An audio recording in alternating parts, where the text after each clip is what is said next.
Good afternoon. I want to welcome you to the Schar School of Policy and Government here at George Mason University. I'm Mark Roselle, serving as the Dean of the school.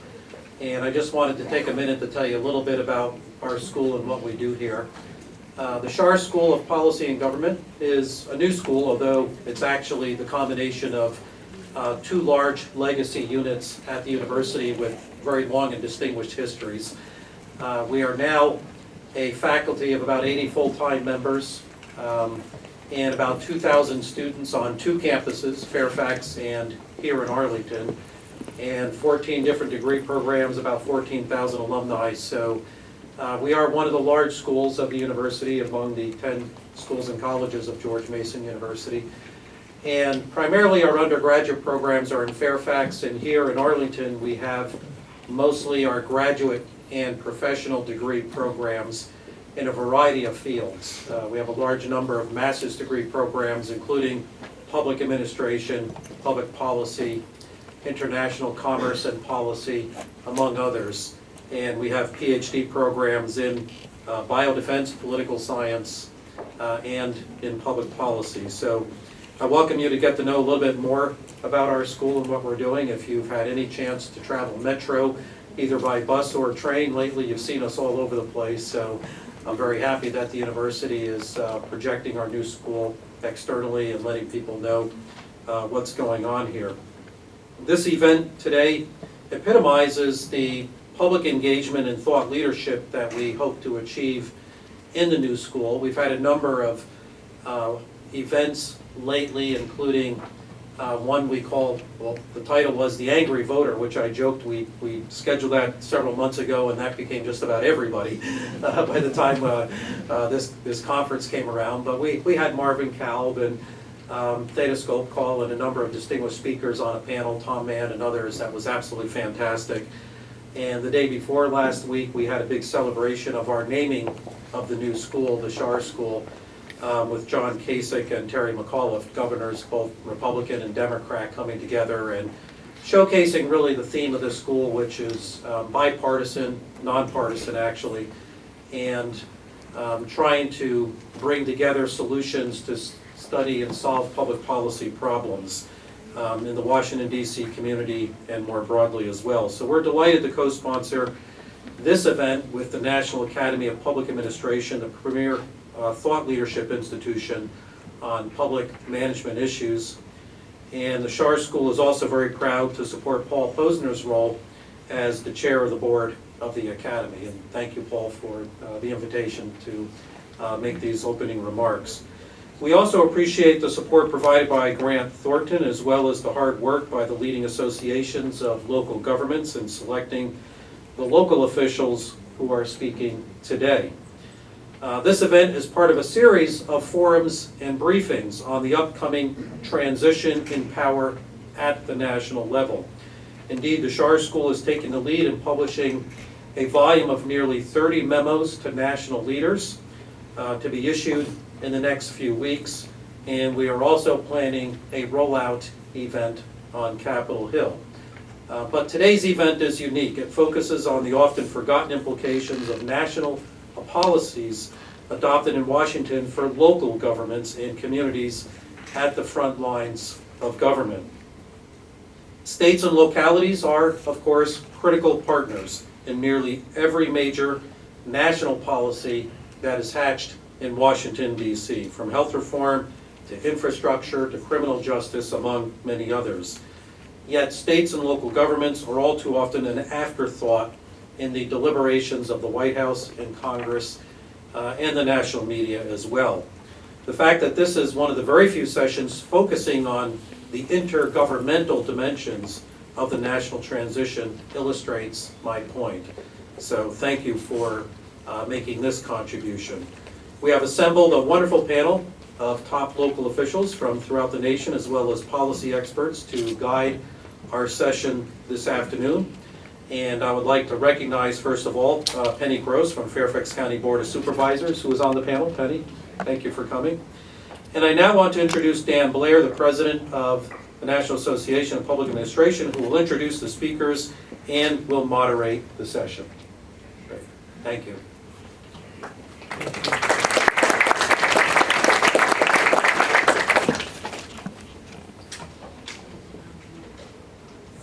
Good afternoon, everyone. I appreciate Dean Rozell's introduction and thank him and the Schar School of Policy and Government here at George Mason for hosting this program today. I'm Dan Blair, President and CEO of the National Academy of Public Administration. The Academy is a congressionally chartered research and thought leadership institution charged by Congress to advise governments at all levels, local, state, and federal, on pressing issues of public administration. We are made up of soon-to-be 850 plus fellows who hail from all aspects of public administration. I want to acknowledge the Academy's board chair and the Schar School's Director of Graduate Programs, Paul Posner, he's at the back, and former Executive Director of the National League of Cities and Academy Fellow Don Borick for their work in organizing today's events. Paul and Don, would you please stand and just make sure everyone realizes how much hard work you all put into this. I really appreciate that. I also want to thank our sponsor today, Grant Thornton, the Academy's most appreciative of the support for the Transition 2016 project, and special acknowledgement goes to Robert Shea, a former Academy Board Chair, for his tremendous support of Academy programs. Today's program is focused on the upcoming presidential transition and its impact on local governments. This is part of an overall transition project undertaken by the Academy. Transition 2016, or as we affectionately call it, T16, is chaired by Ed DeSev, and Ed's in the audience. Ed, thank you, sir, for your efforts. And was initiated with the mission to advise the incoming presidential administration on effective management improvement strategies and overcoming government management challenges. A critical area for the next administration will be its relationship with the states and local governments. The collaboration is vitally important, as governments at all levels are squeezed for resources. Examining more efficient ways of service delivery will require a strong relationship grounded in federalism, the relationship among the governments at the federal, state, and local levels, as well as effectively leveraging the capacities of non-governmental organizations and the nonprofit sector. Today, we are pleased to hear from noted experts from the local government sector. Our first discussion will focus on public financing, and we have Michal Sager with the National Governors Association to lead off as a subject matter expert. Then we'll have a moderated discussion with our 4 panel members. We have Tom Cochran, Executive Director with the U.S. Conference of Mayors. Tom, thank you for being here today. Lee Feldman. Lee, you're on the end down there. And Lee is the City Manager of Fort Lauderdale, Florida. Then again, we have Penny Gross, who was introduced earlier. Penny, thank you so much for coming and taking time today to be with us. And Chris Morrill, City Manager of Roanoke, Virginia. Following the discussion regarding public financing, we will hear from Academy Fellow and noted transportation expert, Jack Basso, as a subject matter expert on transportation and infrastructure. Our third discussion area will focus on public safety and criminal justice, and the discussion will be preceded by Arlington County, Virginia Police Chief Jay Farr. We will also reach out to you in the audience for your questions of the panelists too. And wrapping up today's program will be the Academy's Chair, Paul Posner. Now we begin our program today with Michal Sager, Director of Economic Opportunity Division, Center for Best Practices at the National Governors Association, who will be discussing public administration issues surrounding public financing. Michal, would you like to take the podium, please?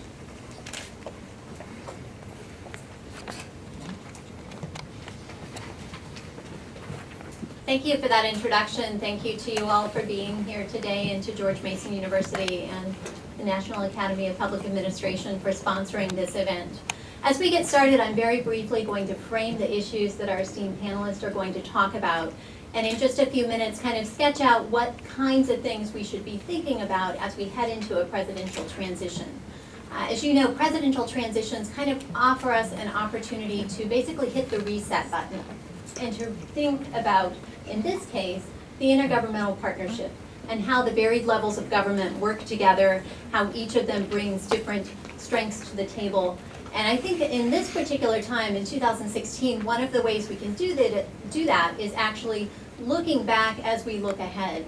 And if you think back to the last time we knew that there was going to be a new chief executive in the Oval Office in 2008, we were in quite a different world. The economy was not doing well. It had contracted. State and local governments were facing increased expenditures and decreased revenues. Our economy was in a recession. We came to know it as the Great Recession, and that's quite a different world than where we are today. And I think that perspective is important to keep in mind, because although governments at all levels face a number of pressures, those pressures really are very different than where we were 8 years ago. So what are those pressures and how should we think about them? Starting at kind of the aggregate level, the Government Accountability Office runs a state and local fiscal outlook model every year.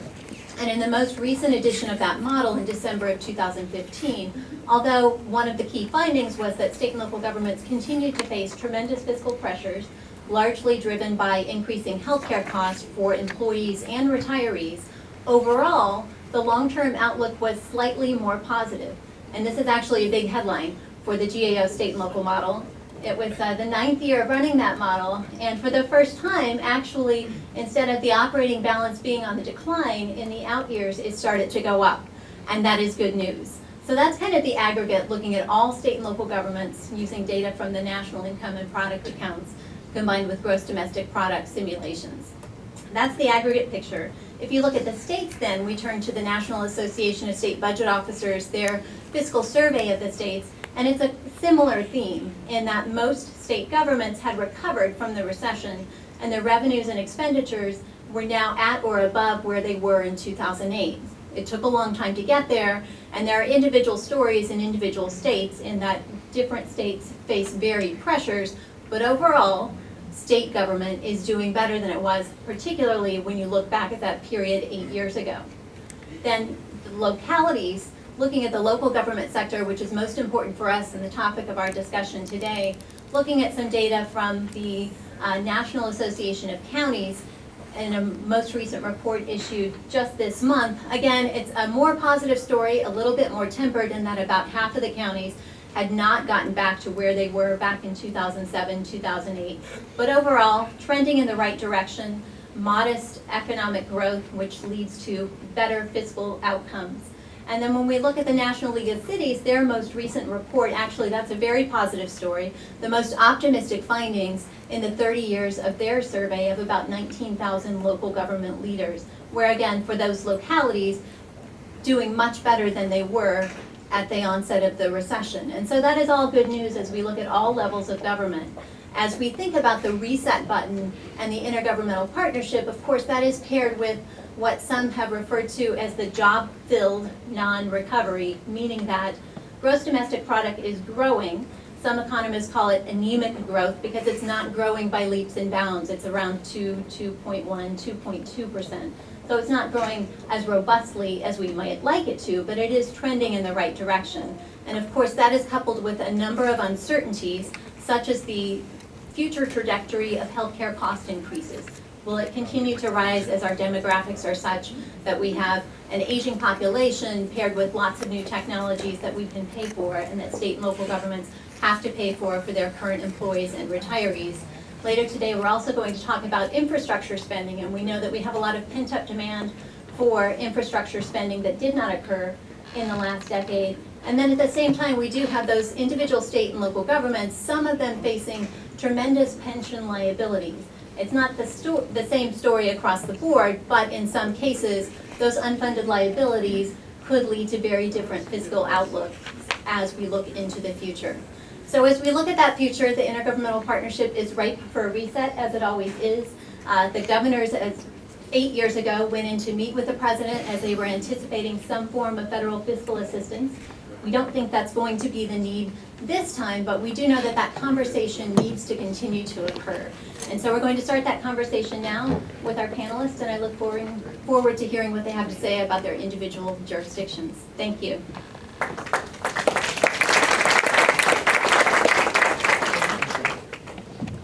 Can you all hear me? Michal, thank you very much. I heard you mention this at least twice, reset. It's time to hit the reset button. I'd like to ask our panelists here today, if you were hitting the reset button with the new administration, what issues would you want to reset? What ones would you want the federal government to pay more attention to? And more importantly, maybe not pay attention to? So who would like to take on that question?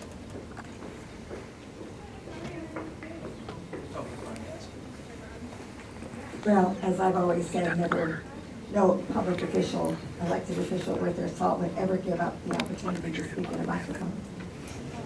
So let me start off. I heard the reset used twice, and I'm thinking, reset sometimes means you're doing something not right, and so people want you to do it differently. I'm not sure I feel that same way about a reset button.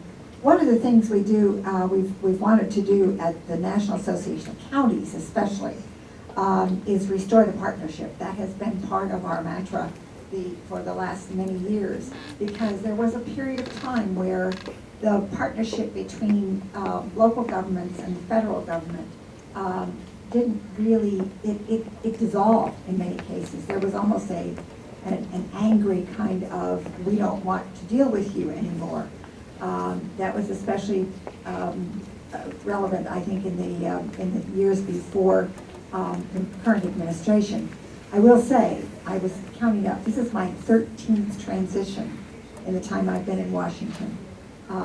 But only the last 6 have I been a local elected official. I was on the Hill before that, so I look at it differently when you're a local elected official.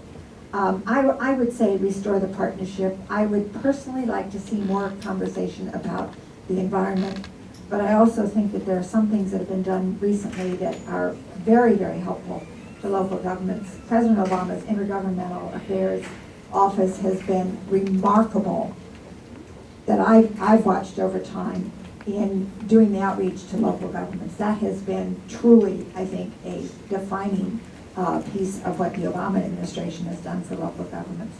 I would say restore the partnership. The feds need to learn how to speak to the localities. Right now, they seem, it's under our system, they speak to the states, and the states speak to the localities, but really the localities need to be able to learn how to speak to the feds, and the feds need to figure out how to talk to us. Okay, so I'm here representing the Government Finance Officers Association. It's an association of about 19,000 members of state and local government and particularly local authority finance officers around the country. Our membership, about 3/4 of them are small to mid-size, so it's very broad-based. I would say in terms of reset, both something that they need to relook at and something I hope they don't get too involved in.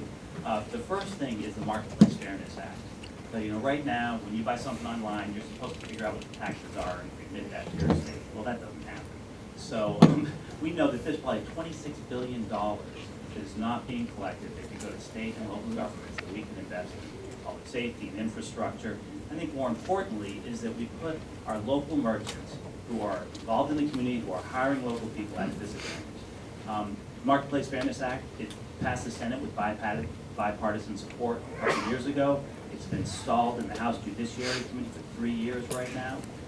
It's been worked out. We actually helped develop a software system, so it would be very easy for merchants to participate. It can be done tomorrow, but it's being held up. And I think that is huge for us in terms of where we can invest. Sales taxes, as we know, more and more is happening online, and we need to have a part of that. I think in terms of something that, in terms of reset, that I hope they don't get too involved in is state and local government pensions.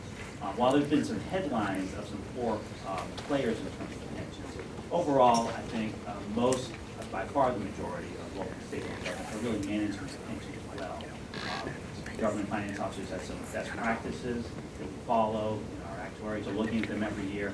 So I hope that there isn't an overreaction there that could hurt the retirement security of state and local government employees.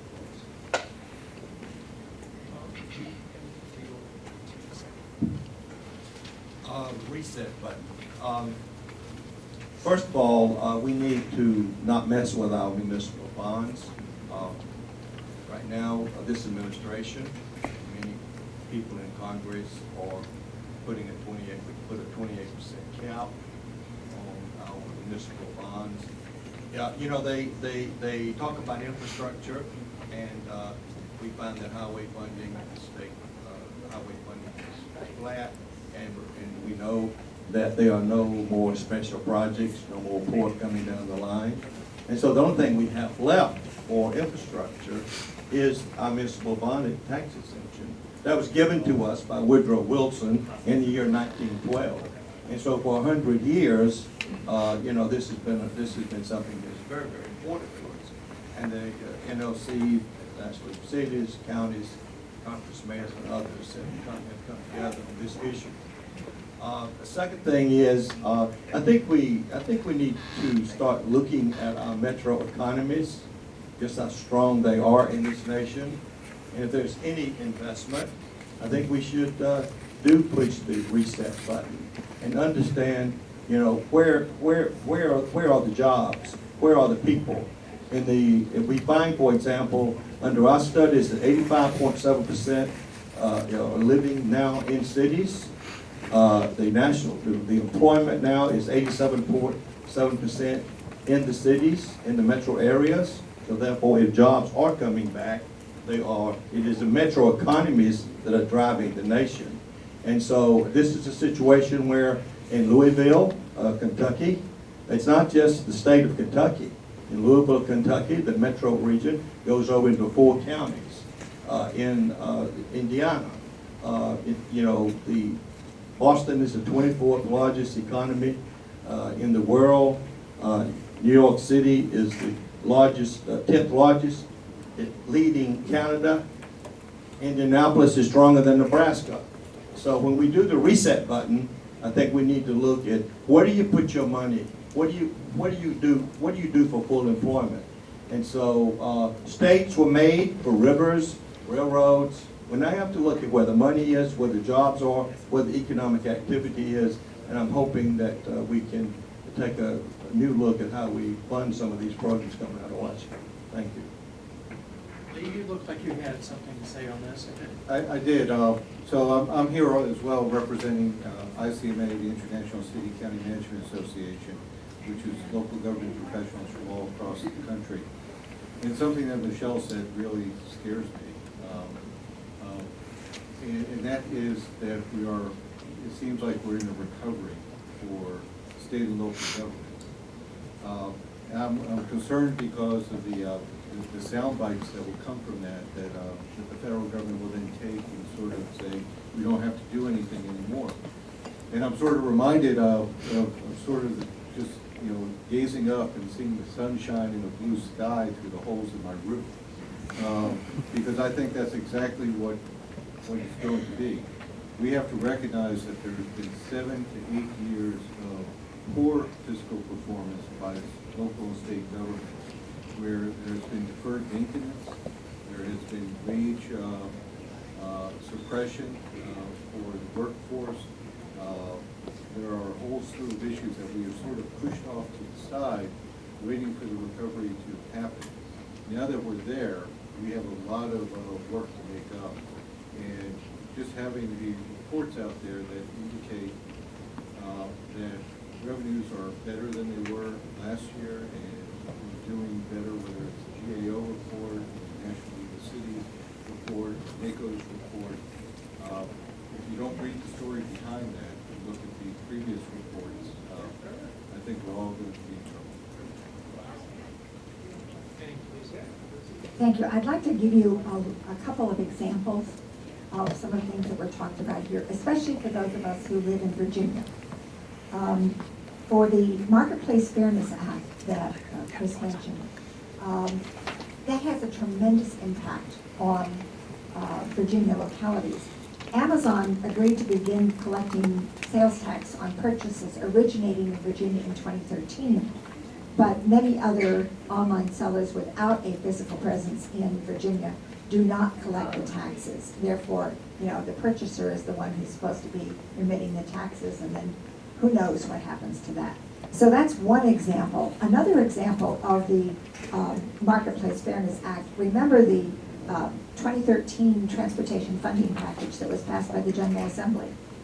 That was based on marketplace fairness passing. Now, those of us in local government were a little skeptical of that because we knew how hard it was going to be to meet that threshold in Congress. The additional revenue would have been dedicated to the state's transportation trust fund. However, it didn't pass. So on January 1st of 2015, the state's gas tax increased by 1.6%. So that's the other side of that. And remember that our tax exempt municipal bonds, we talk about infrastructure. We're talking about schools and libraries and parks and community centers and senior centers and public safety centers. Our public safety center in Fairfax County that is almost complete, that's part of what we ask the voters to please support. So it's not just roads and bridges and things like that. It's the things we use every day. It's the amenities we enjoy in our communities. Those are paid for by bonds, municipal bonds. As the new Congress takes place, as the new administration comes in, at the federal level, they will be facing a very serious deficit and budgetary constraints. What advice, the first place you're going to look is cutting discretionary spending, or even though when it comes to this is a relatively small percentage of the budget. What would you say the impacts would be to your sector, and how would you cope with any potential cuts? If I could, as in my city of 100,000 with a $280 million budget, as we were going through the recession, our theme was you can't cut your way to prosperity, you need to both cut and invest. And so while we were seeing the federal government cut our community development block grant funding, some issues from the state in terms of education, we had to make those key investments. And I think that's what the federal government needs to do. And as Tom was saying, look at where you invest in metro areas, you get a return on those investments. And we often don't think long-term like that. But you just are not going to cut your way to prosperity. You know it in the private sector. I think we can learn that in the public sector also. I think they need to start having a common sense approach to realistic returns on investment. We were just the recipient in the city of Fort Lauderdale of a grant from the Department of Justice for bulletproof vests. So we will be getting a whopping $57.76 towards our entire bulletproof vest program. It doesn't carry a lot of distance when you've got to buy equipment. So there are standard formulas and allocations that they use that just don't seem relevant or make sense today. Any other thoughts on that? I think there's some kind of consensus on infrastructure, but I know we're going to get into that later.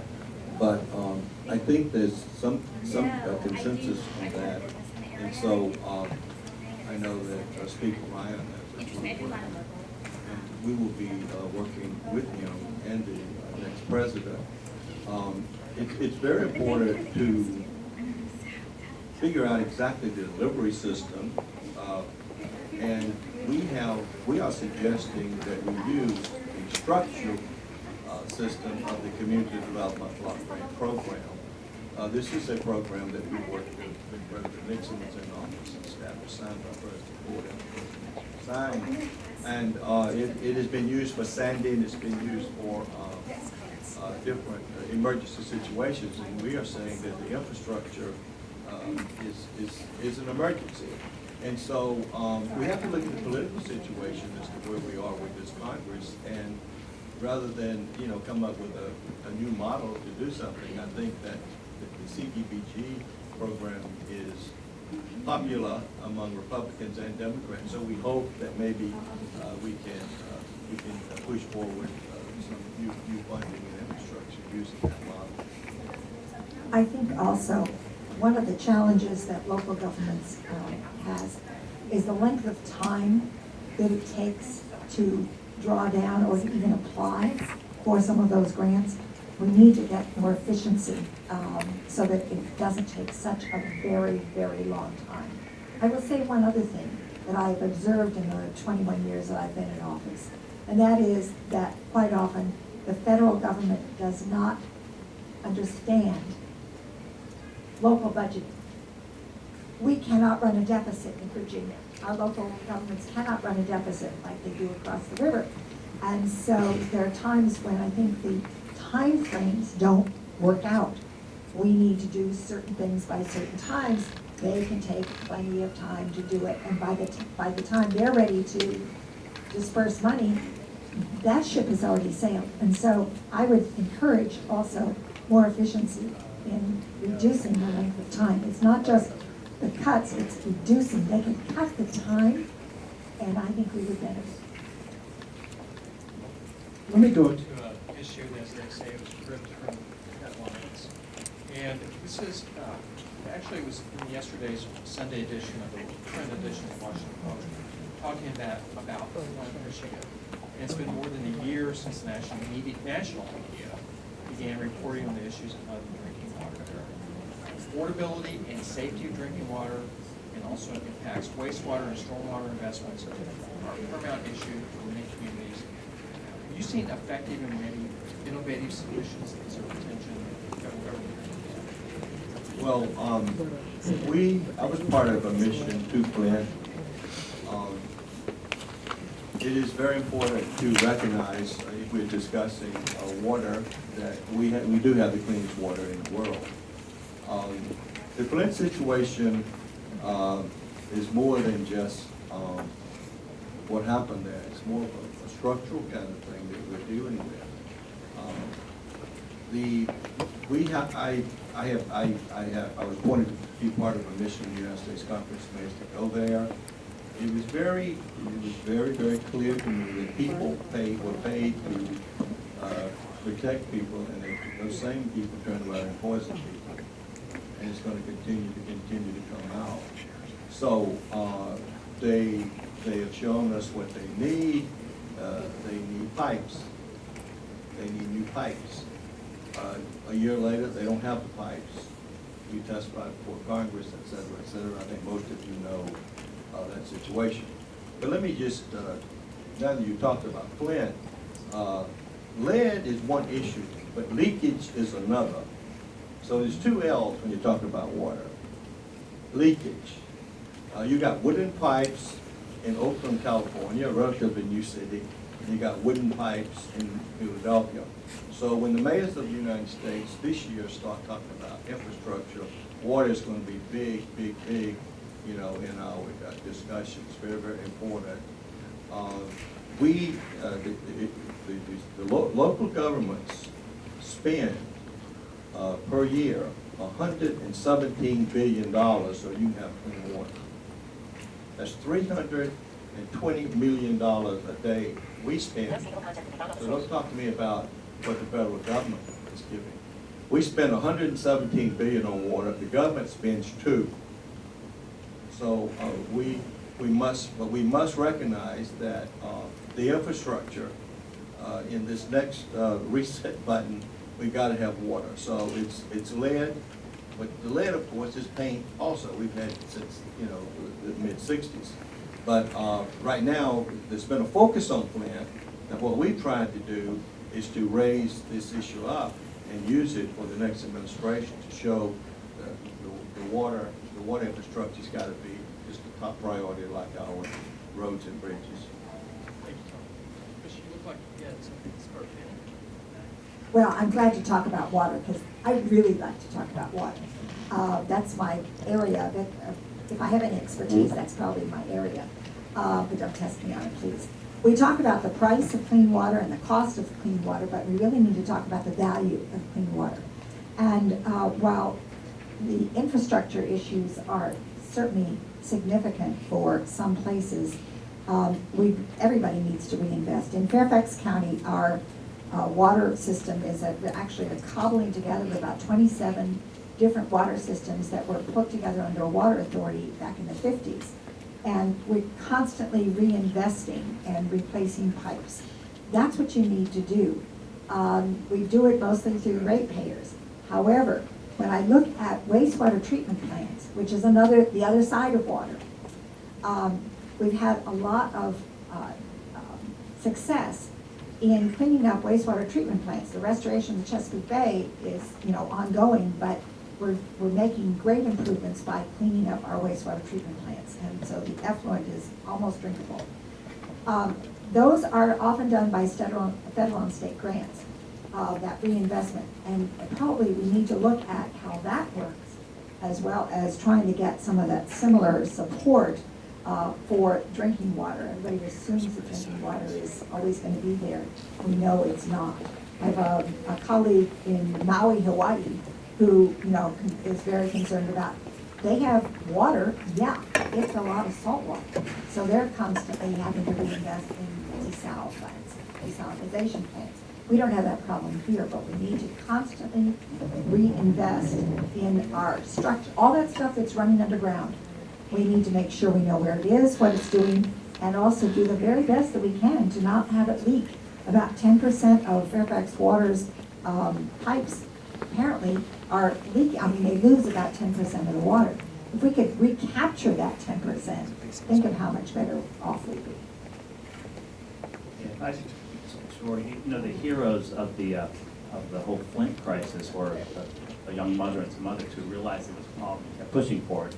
And of course, the professor from Virginia Tech, who spent his own money, $350,000 of his own money initially, to bring his students up there and to prove that there was a problem. He actually worked in D.C. on this similar issue a decade earlier. But I think water is a big issue, both in terms of drinking water, in terms of watersheds that we're all working on. And I think that model of working with research universities, we have some of the best research universities in the world, and Virginia has some of the best universities in the world. If the federal government could provide funding for research, for innovation, and often you can partner with your local communities who are providing the water and the stormwater, I think we could really have some innovation happening.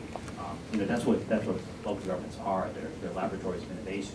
And I think funding that through the incredible universities that we have, we could really, I think, move that needle. And again, clean up watersheds too.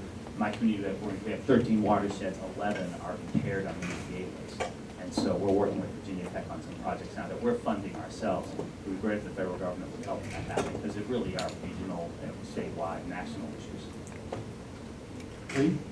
I would concur with Chris that the federal government's role is probably more on the regional or national research level. I'm always reluctant to advocate local authority and control on something as vital as water and sewer on there.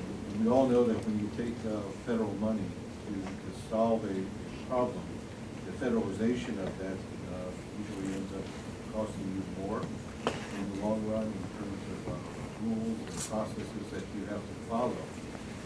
But I think that at the end of the day, Flint is nothing more than an indication of the failure at the local level to do the right job. And the failure should not mean that the federal government should take wide, encompassing authority away from local governments.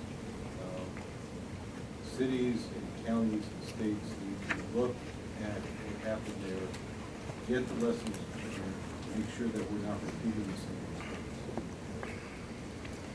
I just want to make one quick, the people that did the wrong thing in Flint, Michigan, federal employees, EPA, in the state, the new mayor ran against the corruption and the racial things that happen there.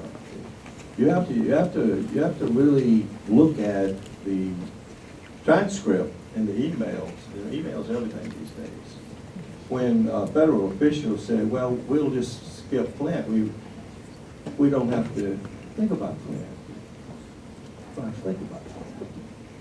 And the governor's got money in his rainy day fund because he's cut social programs. So I want to be very careful when we use the word local government.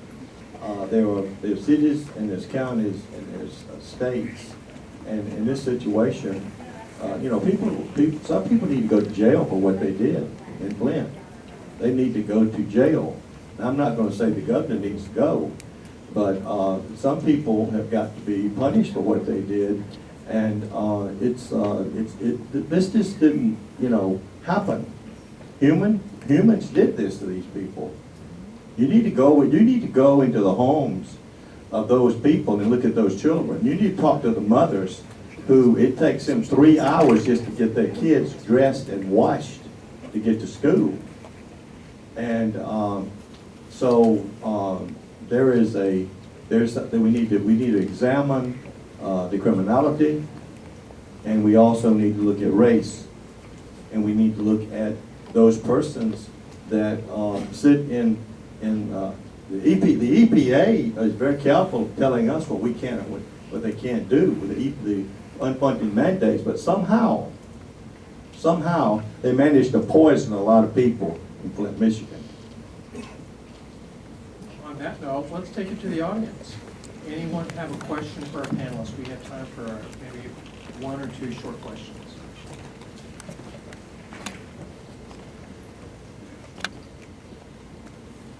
Yes, ma'am. You want to identify yourself, please? Hi. Hi, my name is Felicia, and I am a GRA here at NBC. Does anyone have a question? Yes? Oh, yeah. And if you'd please identify yourselves for the audience. Oh, well, I have a question. Oh, that was a good one. Well, I have a question then. Do you think that what happened in Flint would have happened in a predominantly white community? Yeah, I don't think so. I mean, I think that it's an environmental justice issue, and that community was abused. I'm thinking back to some other situations where we've had similar situations. I'm trying to think. Love Canal was, I think, at least I believe it was a lower income community, but it was not necessarily a racially divided community. And that again was where the mothers, the families were saying something is wrong, something is wrong. So sometimes I think it's more of an economic situation sometimes rather than racial or ethnic. It's unfortunate that it would be, but there are places that have had things that are perhaps not as well known, but certainly have had some situations like this. There was a small town in Missouri called Times Beach, just outside of St. Louis, which suffered from flooding. This was maybe 30 years ago. And then they discovered dioxin throughout the entire town. They ended up, I think, having to remove the entire town. And then there was another small town in Oklahoma called Fincher, Oklahoma, which was the site of, at the turn of the last century, one of the largest zinc and lead mining communities in the country. And among those lead and zinc mining communities, you have large mountains of what look like gravel, but they were otherwise known as chaff because they were the tailings from lead and zinc. And so all the streams that emanated from those were crystal clear. And the kids would ride bikes through there and everything. Nothing would grow in it. You wonder why. So it's a question of just, there are 1,000 probably different kinds of foods throughout the country given our history of industrialization. So I know that we have a lot. I'd like to, we just need to move on, but so just one more comment. These people, this didn't happen. These people that were supposed to be watching the water knew about it. They knew the poison was in the water, and they covered it up. So this is not like Love Canal and all these other things. These people knew the water was poisonous, and they covered it up, and the documents show that. Thank you all very much. Our next discussion area will be transportation and infrastructure. Which also kind of commented, we touched a little bit on this, but I think we'll go in much more depth. And our subject matter expert today is Jack Basso. Jack is the former Chief Operating Officer of the American Association of State Highway and Transportation Officials. And Jack's also a fellow of the National Academy of Public Administration.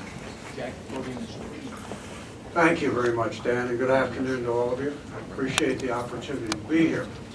I'm going to focus, in thinking about infrastructure, the broad threads came out here in our water quality and other things, but what I'm going to focus on today is transportation infrastructure. The investment in transportation infrastructure has been at a critical stage, literally for the last 25 years.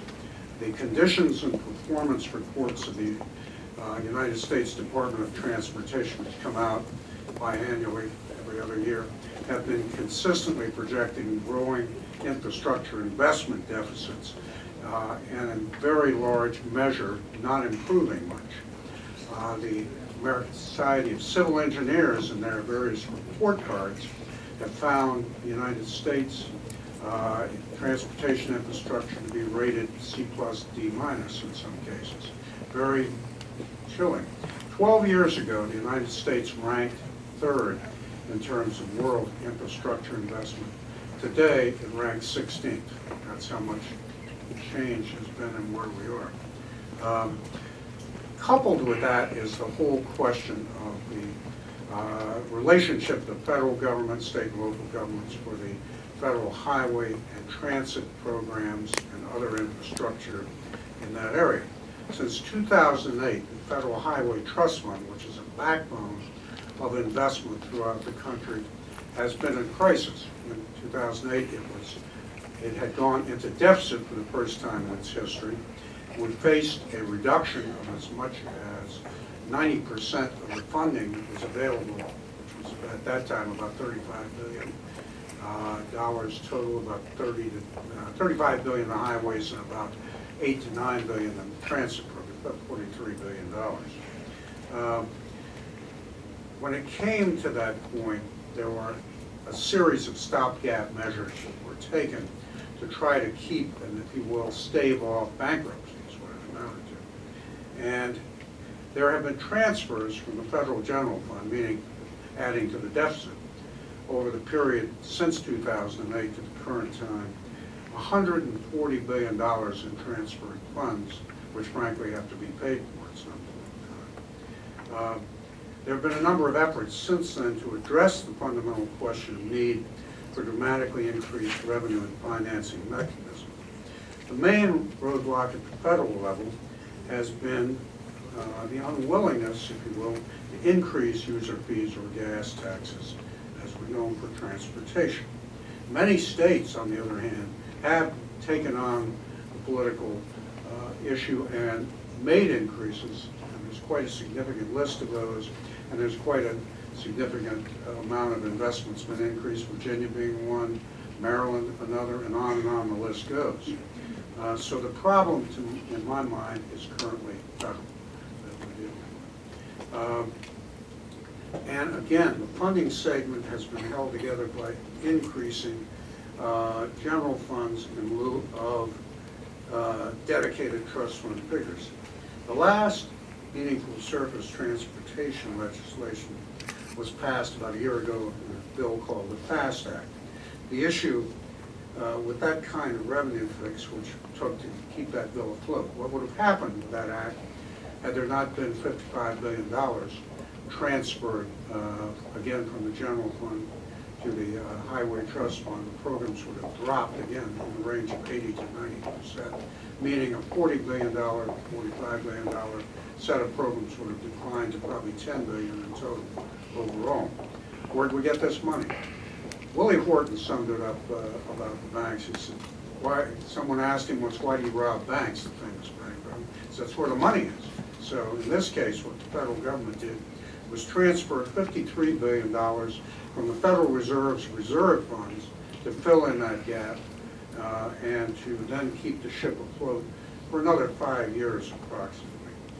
At the end of the day, it bought some breathing room for 5 years, but at the end of that period of time, what will happen on the track we're on now is there will again be a $20 billion a year deficit incurred, meaning the current levels of funding can't even be maintained. Over 6 years, which these highway bills have generally been, that's $120 billion we don't have. Just talking a little bit about the past efforts, going all the way back to 1993, the last time anything was really put on the table directly for transportation, Congress passed a Deficit Reduction Act, including 4.3 cents per gallon fuel tax to, in fact, help reduce the deficit. In 1998, because of the surplus in the federal government, that money was transferred to the Federal Highway Trust Fund. It may sound 4.3 cents insignificant. That was $12 billion a year that came from that, a very significant issue. New tools have been put on the table to try to deal with not only direct revenue and funding, but financing programs through public-private partnerships, through the use of bonding and other activities. The Transportation Infrastructure Financing and Innovation Act is a federal credit program, one of the most significant, that has provided significant amounts of money for investment.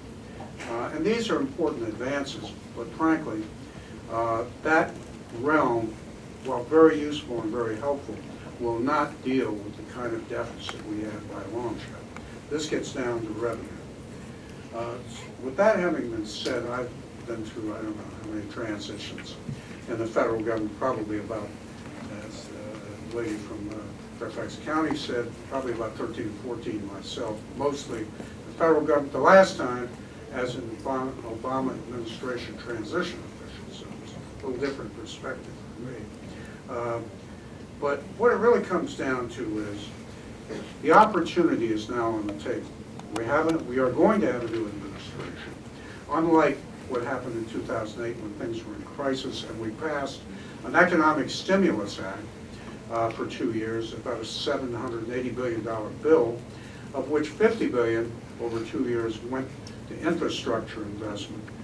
I would never say that that money wasn't helpful, but it was like, if you will, rearranging the deck chairs on the Titanic at the time, frankly. So very helpful, but not even making a dent in the problem. So what to do? Bold action is required to set a long-term course and meet our nation's infrastructure needs. That will require revenue and all that goes with it. Raising revenue has been an anathema in Washington through, if you will, dedicated user fees, gas taxes, whatever it happens to be.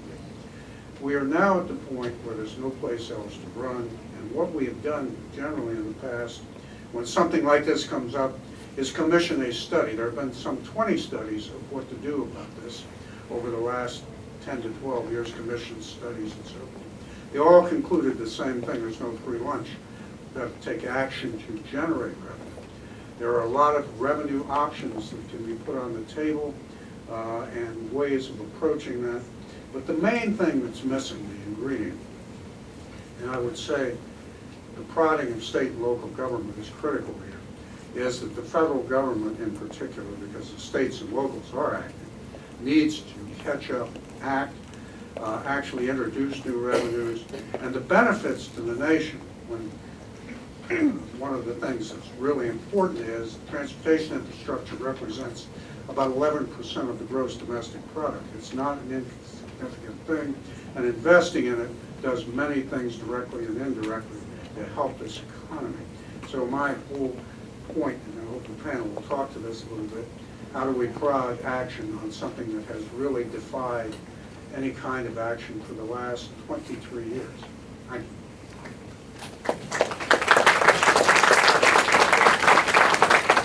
Jack, that would seem like a no-brainer. So how do we jumpstart this effort? Does anyone have any ideas? What would you advise a new president to do? What would you advise a new Congress to do? And where do you see the areas that, within a Venn diagram, the areas of intersection that we can make something happen in this area? Lee?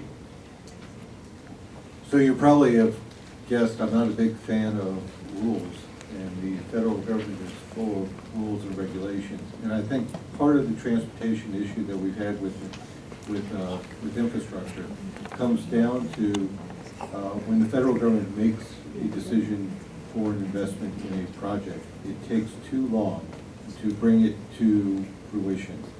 And that is a lot of times directly related to all the rules and regulations that are associated with accepting that federal money. To put a new interchange in, you have to do an interchange justification report, and then once that's done, you have to repeat the same work over to do a PD&E. Somebody actually has to teach me what PD&E stands for, but it's I think it's preliminary design and engineering or something along that line. And then you have to go through NEPA and other environmental permitting processes, all to put in an interchange where the local economy has told you to put it in, the state system has endorsed, and then the dollars are allocated, but again, you can't get there in any timely fashion. And I think at the end of the day, Washington wants to see results from their money. And so they're looking at things that will be tangible in the term of a congressman. And certainly a road project is not one of those. Lee reminded me of a situation in my own district. We had on Beauregard Street, there was a lot of turning movements which caused a lot of accidents. We figured out that if we put a median in there, that would reduce the turning movements, and it did.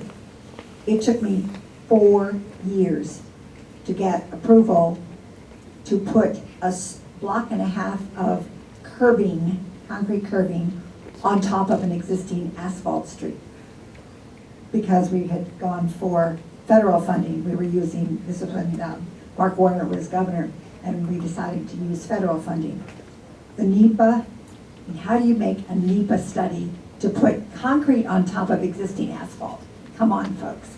But that was the requirement. I think from the standpoint of what a new administration needs to do, they really need to look at some things that are happening right now on freight and on our ports.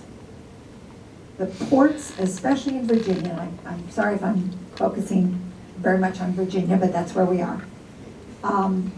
Norfolk has, and Hampton Roads has the opportunity to become the leading port on the Atlantic coast. It has the ability to dig. It doesn't have the bedrock that New York Harbor has. So we can deepen that port. But we need to be able to have also the freight piece, the railroads that can accommodate, if the ports are going to be accommodating the larger ships, the railroads need to be able to accommodate taller cars. And so all of those things interact. And that would be an economic boon for us on the East Coast. I also need to put a plug in for transit, especially Metro. We could do a lot more with fixing Metro if the promise that was made several years ago for $150 million from the Congress would get out of wherever it is. We need to be able to support our mass transit.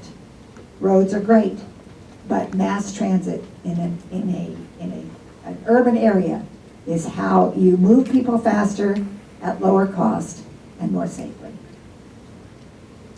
Yeah, I think first, as Jack was saying, state and local governments are doing their fair share. They're stepping up. Virginia recently passed legislation and actually raised taxes to fund infrastructure.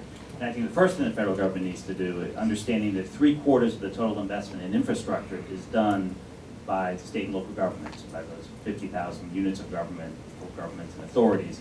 And so don't mess with tax-exempt bonds. As Tom was saying, this has been a partnership that has worked for over a century. But every year someone comes up with a plan to either cap or eliminate tax-exempt bonds. And that would cost us, we're either going to have to either raise taxes to keep the same projects going or cut projects. Now, in my community, we're a small community, but our largest capital expenditure are bridges. I mean, it's a public safety issue. We have lots of bridges because of railroads and rivers. And we need those tax-exempt bonds to make that happen. We wish there was more federal funding, and I think my sense reading the two platforms, the Republican and Democratic platform, one of the few areas where they seem to agree is that we need to invest in infrastructure. They get there different ways, but maybe there is an opportunity for us to all sit down and actually find a grand plan here that everyone can work toward. I'd like to start off my comments by using one word, and it's called traffic. Traffic relates to human beings, and in the next 30 years, 66 million people will move into our cities. If you think 66 is bad now, wait till that happens. Overall, we need to also, I think, look at some things that are happening in the world. The Japanese government just celebrated the 50th anniversary of the bullet train. And I don't want to get into the Trump thing, but while we provided the defense of the nation of Japan, they were building jet airplanes and bombs and stuff, and they were quietly building an incredible bullet train system. we will never know what President Obama's administration would have been on infrastructure because of the '08 meltdown. But we had great hope that he would be the rails president, like President Eisenhower was the interstate system. So, Mayor de Blasio reminds us 2 weeks ago at NYU that there are 69,000 deteriorated bridges in America, and that's more than there are McDonald's hamburger stands. So I think we all know of the situation. But I do believe that you say reset, you've got to really look at what little funds we have, how are they distributed. In 1995, we established the MPOs. That was somewhere between City Hall and the State House. The MPOs, Metropolitan Planning Authorities, was supposed to be a way where we distributed the money that came to the states in a more equitable fashion. But Governor Mayor Rendell said 2 weeks ago at the SAFE seminar that in Philadelphia, the MPOs had 15 members and he had 1 vote. And I think he has 90-something% of the population. So we need to look at, to make sure that whatever funds are going out there are reaching where people live and not where geese live and not where pine trees are. I grew up in the state of Georgia a long, long time ago. And you go to South Georgia now, you got highways going right to left, right to left, right to left. You fly over, it looks like a plaid shirt, you know? But if you get on a horse 40 miles out of Atlanta and I get in a car, you can beat me to City Hall in a horse. So something is wrong with this. And how much time does a mother spend with her children in a van rather than at home reading to them? The stats show up. Traffic is causing mental stress. It takes time away from our work, our play. And so, you know, when we talk, and we certainly recognize what's going on with the Panama Canal. Those ports have got to be deeper. We're working on that. And freight, you know, freight is king of the railways. When you go to New York, you have to stop for the freight trains to come by. And while we have to move goods and services in this nation, we need to start thinking about our people and the stress that's being caused by funds going not where the people are in the cities and the metro areas, but it goes to rural areas where it's really, in my opinion, not needed as badly as it is when you look at the population of where the cities live. This is a very, very tough issue because we have state highway departments that are completely at odds with some of our cities around the nation. That's an ongoing, and for a time it was great, but now the people live in our cities, and so let's hope that in the next administration we can reset that button also. So what are some of the solutions out there, or some of the solutions that have been touted have been private providers of public infrastructure? Toll roads, we had that in Virginia. I was out in Mount Weather for a meeting.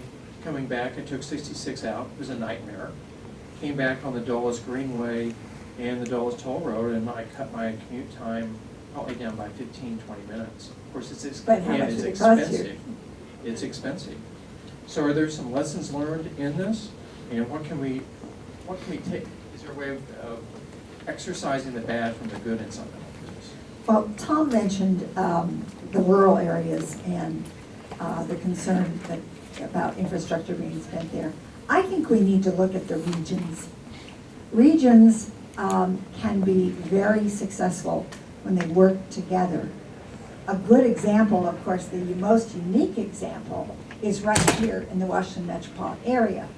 We've got the Metropolitan Washington Council of Governments, and I will admit I've been on that board for 21 years and chaired that board in 2009, so I'm really happy about what COG has done and quite proud of that. But you've got 2 states, Virginia and Maryland, and you've got the District of Columbia, which is an entity unto itself. And those members, the 21 or 22 local members of the Metropolitan Washington Council of Governments, have done some amazing things coming together.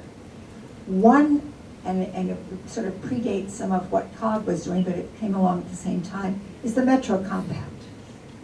The Metro Compact would never have happened, all of what we got in Metro would never have happened if 2 states in the District of Columbia hadn't come together as a region and said, we need to implement a light rail system, a rail system. It's been going for a very long time. Regions can make it work. You all have to, regions have to, everybody has to sort of take a deep breath and say, okay, I'll support that. I know I can't get that for myself, but I know for the region, it's going to be important. So regions can have a tremendous impact. You see it with the Port Authority in New York, New Jersey. You see it with Philadelphia and some of the Delmarva area. Their planning districts have been quite successful in doing things together. So we need to get away from the stovepipe of an individual jurisdiction, take a deep breath, and reach out and hold hands together as a region. We've seen many successes there. The Bay Area Rapid Transit is another example. But there are some also that are not transportation related. But when regions work together, they can really have a tremendous impact, save their members money, make things more efficient. So just echo a couple points. 13 years for Port Everglades to get a permit to deepen its turning notch. Okay, you can't expect to achieve results if it's going to take that long to get a permit than to actually, it will take longer to get a permit now than it actually takes to construct. And I want to touch on something Dan said about the turnpike and ways to go. It costs a little bit more, but what type of message are we sending in terms of economic justice to our population if a certain section of our population can basically pay to ride and another section can't afford to do that? Is that really the message that we want to send? We need to address ultimately what how the transportation system is going to work for everybody at one time. And then I will keep harping on the rules, but when we talk about trying to create walkable communities and move people versus cars, especially in our large urban areas, the federal government promulgates the manual for uniform traffic control devices, which is probably the most anti-walkable document that is out there. But yet every state has adopted the MUTCD because the federal government has promulgated it. And so we're to some degree harming ourselves every day just to go through these regulations that tell you what you can and can't do and sort of take away local government's common sense approach to things. One more federal mandate that is out there is reflectability of street signs. I think they've pushed this off for a few more years in terms of compliance, but the federal government is now telling us that we have to bring all of our street signs up to a certain reflectability standard. And I get that. I understand the public safety concern of being able to know where you are and what street you're going and what street you're coming up to and so forth on there. But shouldn't it be local government that determines the priority of fixing potholes or putting the reflectability back on a street sign? It's the local control that is at jeopardy with each of the federal regulations. So if I was talking to the transition team, I would say that roads are local. Let us set the rules. Let us determine the spending priorities. Let's continue to work on a common sense financing approach for the regional infrastructure that is out there. But stop tying our hands at every turn we make. Lee, you bring up a good point about affordability and who can afford to pay those kinds of fees. And it was just in the news the other day about $3.95 and the imposition of toll lanes in Virginia. So it's a very tough one for policymakers to get, especially in order to address the horrible traffic in this region and across the nation. We now have some time for audience Q&A on the issue of transportation and infrastructure. And do we have any questions? Alicia, do you want to grab a mic? Thank you. Any questions? We have one over here. Hello, I'm a Master's of Public Policy Transportation Planning at George Mason, and one of the classes that they kind of promote is public-private partnerships. And so one of the case studies we had looked at was the Chicago parking meter. Yeah, so how does that affect, that was one mayor who had done his own public-private partnership as a, avenue to reset on the budget deficits that his platform was. And then the next mayor came in and had to deal with that 75-year concession period.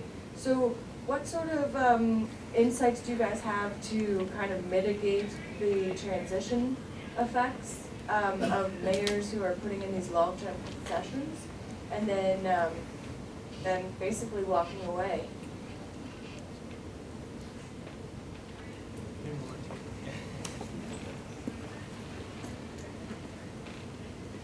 Well, I'm thinking of the hot lanes, we're not calling them the hot lanes anymore, they're the express lanes on 95. And what is going to be express lanes on 395 running right up through my district. I've always been a little skeptical of that 99-year lease because none of us will be around when it's finished. And it is ceding a lot of control, a lot of authority to somebody else. And so, again, going back to what Lee said, local control. That's one of our favorite mantras at the local government level. You have to be very, very careful about what you are going to, what's going to happen in the out years. So I agree with you. I'm skeptical of that. We don't have any time frame at this point. None of these agreements have been finalized yet, completed. So it's very definitely, you lose local control. Never want to lose control. If I could, that's a great example of where public-private partnerships, the public really loses, the Chicago example. And public-private partnerships can work. I think what we find is often when you come to the table to negotiate them, the private sector has lots of advisors, consultants, attorneys. The public sector is often at a disadvantage and sometimes politically motivated. With government finance officers, we spend a lot of time really developing some best practices and checklists that people should go through. So if you go to gfa.org, you'll be able to see those. And I think, as finance professionals, they're often told last that this deal was made, now make it work. And so we're really trying to get people ahead. Have your finance people at the table, hire your own consultants to help you with the negotiations, and you can probably find something where it's mutually beneficial and you share the risk. Often all the risk is on the public sector. The private sector doesn't take the risk. Chicago's a great example of that, and they've lost control of it for many years.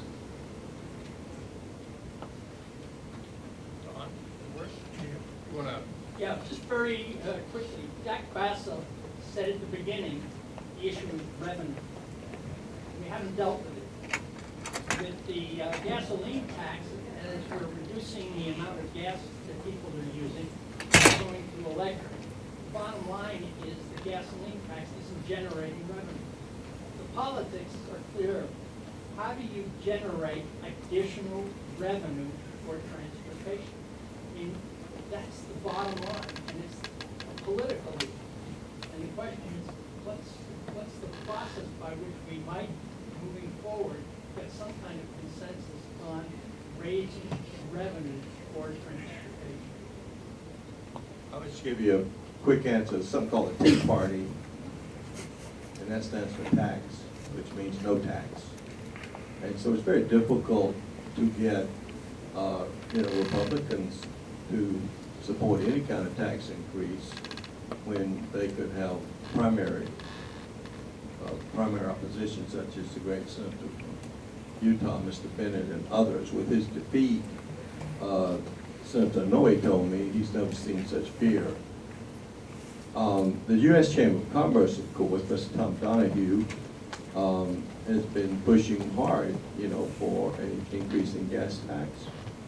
But politically, right now, Don, there's such an anti-tax feeling, as you know, in the country, which has something to do with the emergence of the Republican candidate, that people are afraid to go there. I think the mayors have been discussing with members of Congress, and there are many on both sides of the aisle that would support a gas tax. And I think that's one of the things that we have been discussing. But there's no consensus right now on the gas tax. But there are in certain cities, for example, Oklahoma City, they have the MAP program there, and they have rebuilt that city into a beautiful city. And what they have done in each one of those stages of increasing taxes, they have very much defined to the public what they're going to do with that money. And it's worked, I think, 4 different times. So there are examples. There are examples where people would have supported increasing taxes, and certainly some of the governors are out front on this. I think it's 15 of them. I can't remember. But there is a strong sentiment. A political issue is with anti-tax movement in our nation right now. The things that Grover Norquist did to this country by getting everybody to sign on to a no tax pledge, one of the very first things you tell newly elected folks or candidates, don't sign a no tax pledge. I would never do that, I'm a Democrat. But when you do that, and I think they don't recognize it, you lose control, essentially. We were talking about control a few minutes ago. You lose control. You're not, because you have to make decisions. You have to make decisions. If the decision has already been made for you because you signed that doggone pledge, then you don't have a voice. And so I think that a lot of people didn't see that part of it. But you're almost in a catch-22, going back to the revenue piece. Expanded and new business would generate additional revenue, except that with bad traffic, those businesses aren't going to expand or move there. So the bad traffic isn't going to be fixed by them. So you really are in that vicious circle. And I'm not sure what the answer to your question is, because there are so much diversification of revenue. Where does it happen? I don't see it happening too much in transportation right now. I'll jump in, Don, and tell you that it reminds me of the old country music song, everybody wants to go to heaven, nobody wants to die to get there. Okay, nobody wants to be the taxing entity. And we as local and state governments, I think, have pushed off the responsibility to fund transportation to the federal government, which I think has a responsibility on the regional, interstate type movement. But local projects, depending which state you're in, there is capacity to raise local gas taxes as well. And I think, I've seen over the last 10 years, at least in the state of Florida, several examples of where county commissions have lowered gas tax instead of raising it, or not taxing at the maximum amount that is allowed under state law. Clearly, the state legislatures can amend their own tax policy to put into place local option gas taxes where, again, if the roads are going to be local, then there should be some local responsibility to fund.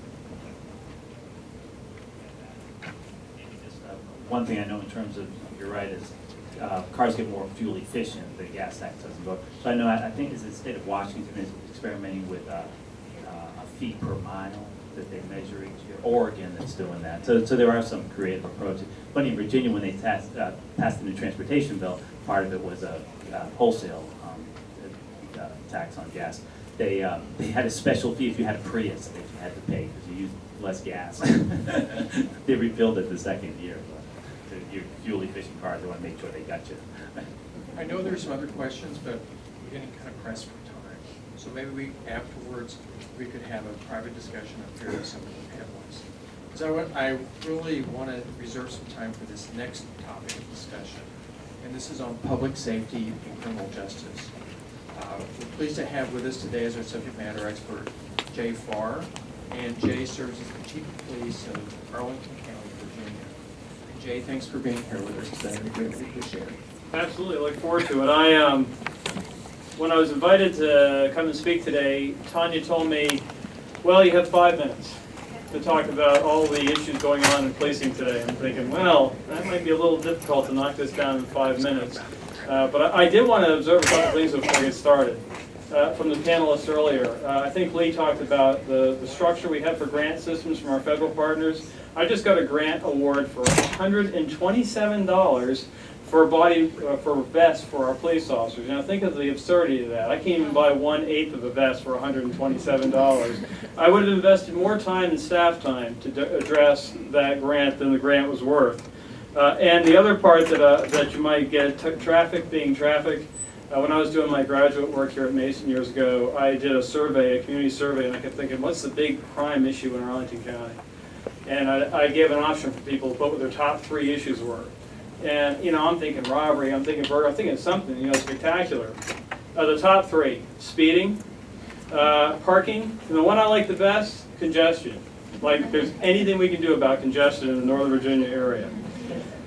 I really don't know. So thinking a little bit about, so if we're going to talk about some of the challenges facing policing in America, I think in my couple minutes up here, I want to start with perspective so people get a little sense of what policing is all about. Anybody have any idea how many agencies there are, law enforcement agencies in the United States, approximately? There's 18,500 agencies. Now I want you to think about that, and there's, you know, to give or take a couple, but there's 18,500 agencies. And if you're talking about trying to have any kind of standard at all, it's almost impossible because there are no standards.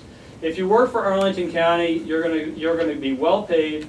You're going to have a college degree. The vast majority of our officers have bachelors, many with masters, and a number of PhDs or law degrees. That can be reflected in this community, just like in Fairfax County, because I have a community that can support that department. But if I just go to some other part of the state of Virginia, just take me down to Southwest Virginia. Many departments down there, the vast majority of departments are under 50, many less than 10 officers working in agency, and their funding is almost 100% on 599 funding, which is money the state provides to them. In Arlington County, 599 money, I never see it all. It goes into the general fund. We're well supported. Our county supports us. But if you're in Southwest Virginia, you may depend on that 599 funding to be the sole source for your funding for that agency. And when you start thinking about some of the issues we faced over the last couple of years, a lot of that really comes down to the agency's ability to attract the best people, train them appropriately, and provide the kind of support they need to be effective at their job. And so, in our case, what I look at, some of the current trends, well, one, you hear about community policing all the time. And the real thing about community policing, you've heard a lot of this after whatever happened in Ferguson about 4 years ago. The big word out there is community policing. But the reality is community policing doesn't start and happen overnight. This county started investing in community policing in 1997, effectively really pushing towards that. So we're going into 20+ years that we've invested in our community and outreach to be able to build some long-term relationships and build trust. The use of force issues, you're going to hear a lot of information about that. I might want to talk about that just briefly, but use of force issues, if you watch what goes on in the news every night, I watch the news every evening and I see that officers do bad things. There's no doubt about it. But what really hurts the police is one bad act by one officer is replayed thousands of times over. And it doesn't reflect on the other 850,000 officers that did a good job that day. You don't see that. What you will see is where we mess up. And I would suggest to you where we mess up is because we didn't follow some fundamental issues. We didn't hire the right person for the job. We didn't vet them appropriately. And most importantly, training is critical. Our training, I don't have the exact hours. I thought I'd bring the hours, but it's in the thousands of hours each year that we train people. But we train people on mental health issues, crisis intervention issues, but here's the kicker. If you want somebody to be a really good police officer, 1 minute, I want you to be tactically proficient. I want you to be able to respond to the Paris-style attack. I want you to be able to respond to Nice or San Bernardino or Dallas, or just a couple weeks ago in Palm Springs where the 2 officers were shot to death on a domestic violence call. So I have to train you all the time to be tactically proficient, to do very well. But at the exact same moment I'm training you to do that, I have to train you to be a good social worker. Because an awful lot of our time is spent engaging with people in crisis. So we send you for mental health training, crisis intervention training. We want you to be able to be the sort of the diplomat that can go into almost every situation and settle a civil dispute. And so if you start to look, I can't remember the sheriff's name now, he's the sheriff out of Dallas. But he said, I think part of the real challenge for police today is we want police to be everything to everybody. And our role and responsibilities expanded so much that it's incredibly difficult for law enforcement to be able to address each and every one of those things. So I look a little bit about that. Terrorism, I can tell you this, local law enforcement is where all policing starts. Homeland security, I don't care what it is, it all starts at the local level. The first 30 minutes, the first hour, the people that you have out there have to be trained and proficient in incident command and the structure. For those that were here during 9/11, our department fortunately had a lot of time invested in incident command structure, worked very closely with our regional partners. As we noted before, it's a regional effort. No one in Washington can do this by themselves. I depend very heavily on Alexandria, Fairfax, Virginia State, Pentagon, all of those assets to be able to assist me and us to be able to assist them on a moment's notice. But how does that happen? It comes with training. It comes with communications. It comes with all those. So I look at sort of where we are in the structure, and I think what you got to really remember is with the transition of the new president coming in, where we get impacted, not so much in our day-to-day operational capacity, because our day-to-day operational capacity is really built on our partnerships with the local entities. Our state and federal partners, especially our federal partners, are those that provide additional support beyond the basics. So if you look at something like 9 or 11, if I had another case even similar, the first 30 minutes an hour are going to be our local police. It's going to be our relationships with our state partners, and it's going to be our relationship with our local partners. Our federal partners will eventually come in, and they will provide support, and they have the long reach. I can look to our FBI partners to bring intelligence to the table. I can look to them to look across jurisdictional lines, international lines. But everything we do is really built around the local level. So when I started thinking about where does the transition from the last president to the new president kick in, the biggest areas that I think that are going to continue, one, from Mr. Obama, Policing in the 21st Century, the Commission on Policing in the 21st Century laid out some really great fundamental lines. I won't list all of them now. The first one is always on legitimacy and trust. And while that, to me, is probably the #1 thing we need to continue to work on, there are 5 others that go along with that. I anticipate, regardless of who comes into office, that will continue. Where we'll probably be most impacted by the change of the transition of the presidency is who can appoint the Supreme Court Justice, who can appoint the General District Court, the Federal District Court Justice. 4th Circuit is the one we fall under. If an opening comes under the 4th Circuit Court of Appeals, they can have a tremendous impact on law enforcement about how they interpret things. Whether they interpret Fourth Amendment issues, whether they interpret search and seizure issues, whether there's so many ways that court impact us on a day-to-day basis. But they don't so much, our federal partners don't so much impact us on a day-to-day operational capacity. The other thing I thought I'd be sort of just wanted to touch upon a little bit is one of the things you hear in this country a lot of time are mental health issues. State of Virginia, it's tough. It's extremely difficult in this state to get appropriate care, mental health care. There were thousands of people who were pushed out of the system not too long ago because we had fewer and fewer beds available to us. When I started here in 1990, the county in 1990, I had at least 4 places I could go if I was having someone in a mental health crisis. Today I basically have 1 that I can go to locally. I might be able to work with Fairfax and Dominion, I might be able to work with some others, but the reality is Virginia Hospital Center is my best bet. And if they're booked, if they have no beds, I have officers transporting people as far as Blacksburg, Virginia, Petersburg, Virginia, to find the nearest local bed. And so mental health is probably our #1 issue out here. We do everything we can to divert people out of the criminal justice system. Most of the people that are currently incarcerated right now have some level of degree of mental health issues, and whenever we have an opportunity to divest and move somebody out, we do. But you have to have a resource, and you have to have some support function to make that happen. And the last thing I just wanted to really touch upon, in the many areas we could talk about, but I just want to hit upon this because I hear it all the time, is the body-worn cameras. I hear about the body-worn cameras from some people saying it's the best thing since sliced bread, it's going to solve all the problems in policing, and others will tell you there's no way, no how. My favorite one was out of a local jurisdiction here. It said, you know, you could have a camera, you could have as many cameras as you want to have. But if you haven't built a fundamental trust of your community, no matter what that camera shows you, it's not going to make a difference.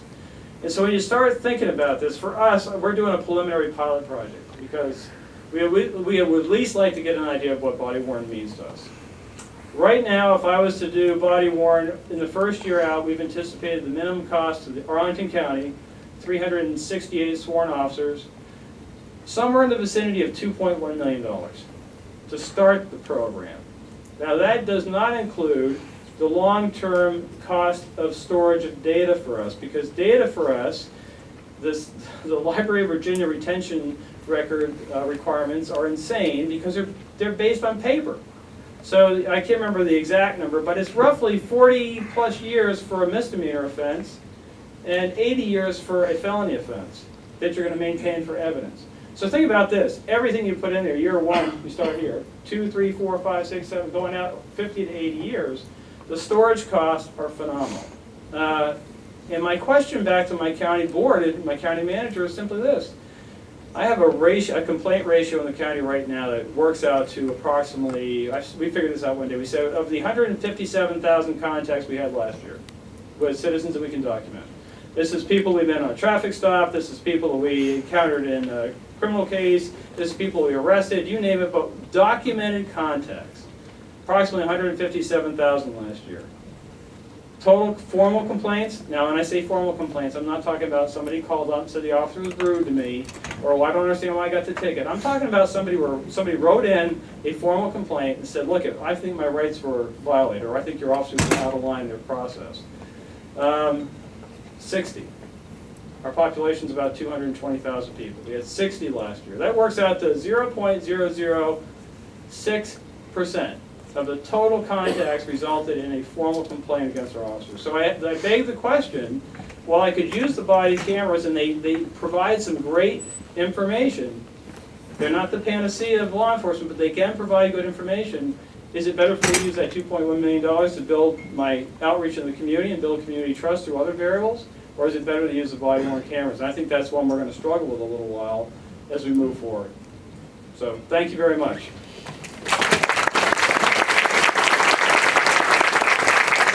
Thank you for that. I'd like to ask the panelists what they think about that. Is play devil's advocate is are body cameras necessary for police transparency? Isn't this something that would add to that? And what are your views on that? Well, I think that what you heard from Chief Farr is what you would hear from almost any police chief in the Washington metropolitan area. And not just on body cameras, but let's step back just a little bit. Local control, again. When you dial 911 in Northern Virginia, nobody responds from across the river unless one of our agencies has asked for assistance. So it is local. When you call 911, it's your local police, your local fire that are going to respond. But in this region, whatever happens on the other side of the river, for instance, if something in Prince George's County is not something happened, or in the District of Columbia they had another drive-by, we hear about it because people think, oh well, there was a drive-by. You know, what happened? It wasn't in our jurisdiction at all. Chief, you would agree with me? Anytime I read the Washington Post headlines in the Metro section, I think, please, let's not make it something that's going to splash on us, because that is what happened. We're so closely aligned in this community. But body cameras and all the other things that the chief talked about, trust, what we're doing in Fairfax County is costing it for our ad hoc police commission report to try to implement, not body cameras, but everything else we want to implement is costing us, just the first steps, $30 million over a 5-year period. That's $6 million more a year that we have to find in our budget to do what we want to do in addition to what we're already doing. So I think the body camera issue has to be resolved by legislation on how long to store the information.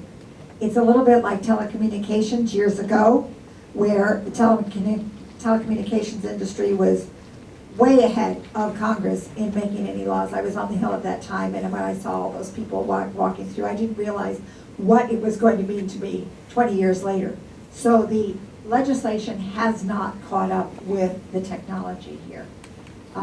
And that is something serious. We need to figure out as a community, as a region, probably as a nation, just how that is going to work. There are no real standards yet.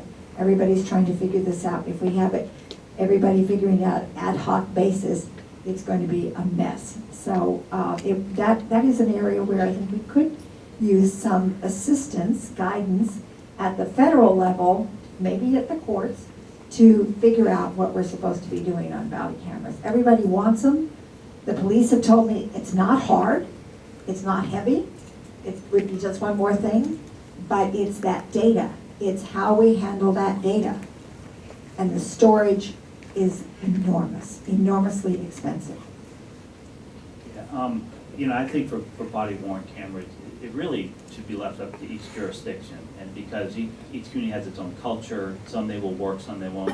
In Roanoke, we made the call to go with body worn cameras, but it was after having extensive public input, and we actually put together a panel with NAACP, several other community leaders, to look at what that policy would be, because there's a privacy issue with it. What's the policy for turning that camera on? Although it's always taking, when you turn it on, it'll go back several minutes and then take forward. And so you really have to work with the community to understand it and understand the implications of it. And then storage is a huge thing. We were really concerned with that. We actually worked with Virginia Tech's School of Industrial Engineering to help us actually do a process of how we would save it, how that would work, how the cameras are picked up. You're adding more to, police officers already have to go through a whole lot to get ready to go out on the street. Now you're working, how do they get the right camera, how is it installed? Our police officers have so much they have to think about every time they make a stop. Now they also have to think about pushing that button when it's appropriate or not. And if they don't do it, then of course that's a whole other issue. So I agree, it isn't a panacea, and it really needs to be left up to each community whether it makes sense. And if they do decide to do it, it would be great to have some help from the federal government, state government, from the courts to really help think that through.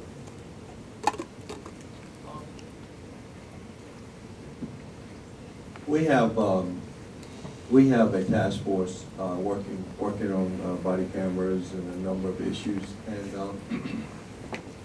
so some cities are doing it and some aren't. I would like to just really thank you, Chief, for being here, and as a person who has worked with police chiefs and mayors, I think we need to recognize that we're in a place right now in this nation where we've never quite been before since Ferguson. And also, Chief David Brown of Dallas. We have police officers that are counselors, fathers, housing assistants, as Chief Brown says, and dog catchers. So we really are putting a lot on the police officers in today. The second issue is mental health.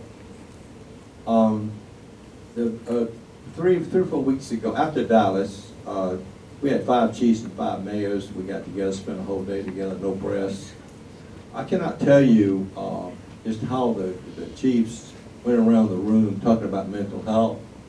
And one of the problems, of course, is we say, talking down a person just takes so much time, as you know. And so we have got in our transition recommendations, we've got to really look at mental health. And I just wanted to make one comment. All mental health people, all persons that have mental health problems are not criminals. and yet sometimes they're treated that way. So this is a really tough situation we're in since Ferguson. It's changed, I know, the way we have to talk about public safety, how we express ourselves. And, you know, we can talk, we mentioned cameras on police officers, but we gotta remember that everybody in this room has this. And certainly, some things would not have been seen since Ferguson without these cameras. And so we have to recognize that that's a piece of the situation where we're in right now. The other thing I wanted to mention is, I don't know exactly where these questions are going, but I think we also need to recognize, and I hope we'll discuss this, the role of the local police officer with terrorism right now, just how important that is, and how the federal government has withdrawn certain support for us to deal with another issue of terrorism. And you raise the question of police agents. I was struck by what the Mayor Slay of St. Louis told me. He said there's 69 police departments in the metro area of St. Louis. And so we say that, but if you start taking a police department away from some of the smaller suburban cities, you declare war. This question of race, this question of black people being killed by police officers, raises the question is we need to re-examine how we feel in this country about this issue.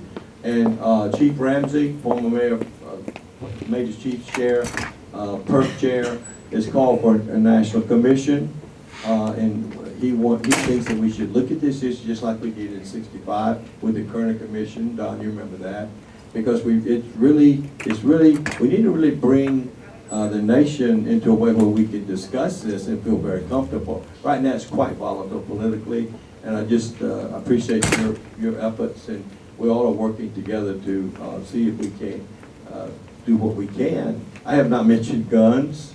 I have not mentioned a lot of things, but this is an issue we could go all night on, but I just wanted to make those comments. Thank you. Tom, thanks for raising that, because that is really, I think, one of the primary issues before us today, and I'd like to hear Penny, I'd like to hear Lee's thoughts on this as well. So, Lee, please go ahead. So I think Tom is right. There are some underlying issues in our society that need to be addressed. Body cameras aren't going to solve them. On there, we can certainly implement it as but it will only be a Band-Aid or a placebo, I think, the ultimate solution in dialogue. As we talk about the transition and what is the role of the federal government in that, part of it is lead by example. How many uniformed federal police agencies are out there today? And how many of them have implemented body-worn cameras? If the federal government, the next president, is going to say this needs to be done, then let's see how it's done at the federal level with the federal police force. And if anybody in this room can tell me what the purpose is of the government printing office having its own police department, let me know, and let's start there with body-worn cameras on there. I think it's, it all gets down to engaging in a federal dialogue at the local level. Any community at any time could be the next Ferguson out there, and if any of us goes to bed at night thinking that it can't be our community because we've done everything right, you're wrong on there. And as the chief pointed out, one bad apple out of 850,000 good apples. You have to ask yourself what happens when that bad apple is in my department, and how do we deal with that afterwards? How can we lay the predicate to have a good community response on there? I don't think any city ever wants to say that they are perfect, but you've got to continue moving forward, having the dialogues, making the improvements, building And we're looking heavily at how can we, as a city, move from the warrior to the guardian philosophy that's part of that 21st century policing report out there. And one of the things we're doing is developing the ideal police officer profile for our community that will not work in our neighboring communities. So we're looking for a police officer to be with our stakeholders that are out there in the community. Then we will design the test to that profile. And from there, hopefully we can recruit the best and brightest that will meet our expectations, our community's expectations for police officers. But that will not happen overnight. This is a generational change that will need to occur. And the idea that we can flip a switch and all of a sudden everything will be fine, I think is a wrong notion. It's going to take 7, 10, 12 years to change the tide and rebuild that trust. I think one of the best ways to build that community trust is to make sure that the police force in a community reflects the face of that community. And that's not easy to do. As they just said, it's a generational thing. And I'll speak for Fairfax County. But same thing could probably be said about Arlington. I think there are other places in Northern Virginia that are having more of a problem. But it's hard to recruit diversity. It's really hard to recruit people who want to serve as police officers when they've come from a culture where police officers were not respected. In fact, the police officers were the bad guys. And so it has taken us even more time to find those folks who really want to serve as police officers in the community, who also may be bilingual, sometimes trilingual. I think it's for about every 30 or 40 recruits we have in the Fairfax County Police Academy at any one time, they've gone through 1,000 applications. That's how hard it is to find exactly the right people. But we now have in Fairfax County Korean American officers, Korean American female officers. We had a celebration the night she graduated because it was the first time a Korean American female had joined the police department. So you have Latino officers, you have Vietnamese officers, you have in some cases Muslim American officers, but you have to go out and really, really beat the bushes to be able to recruit people who will then have the trust of the diverse community. It's tough. It's very tough.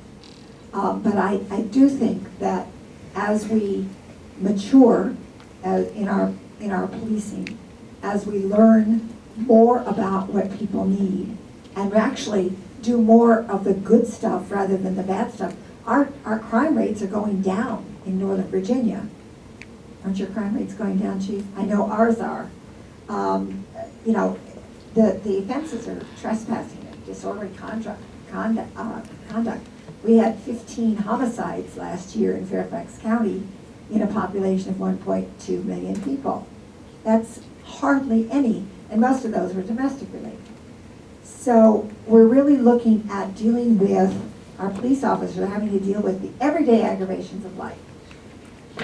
They aren't the ones where you pull out your weapon. They're the ones that you have to engage your brain. And so we're making some progress, but the new police officer isn't at all. This is not your grandfather's police officer. The new police officer is technologically oriented, is socially oriented, and is diversity oriented. That's the only way it works. If I could just add to that last statement, we've been recruiting from millennials out there. They have been our workforce for brand new police officers in there. We have a whole brand new generation called Gen Z, which are just entering the the point where they can start taking tests to become police officers. They have completely different characteristics in the millennial generation, and we're going to have to adapt our police departments to the Gen Zers that will be on the road versus the millennials that we've been recruiting for the last 10 years. With that, I'd like to open this up for audience questions. Yes, ma'am.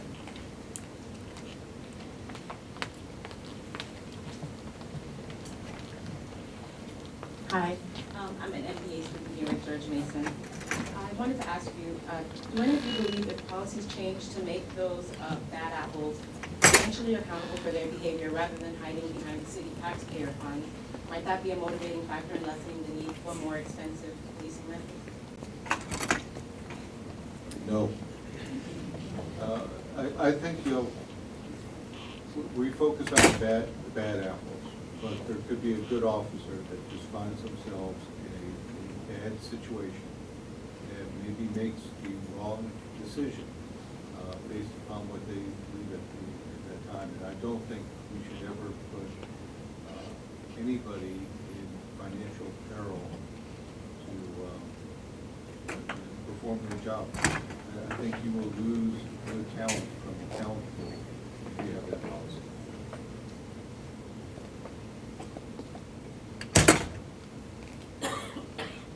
Okay, further questions?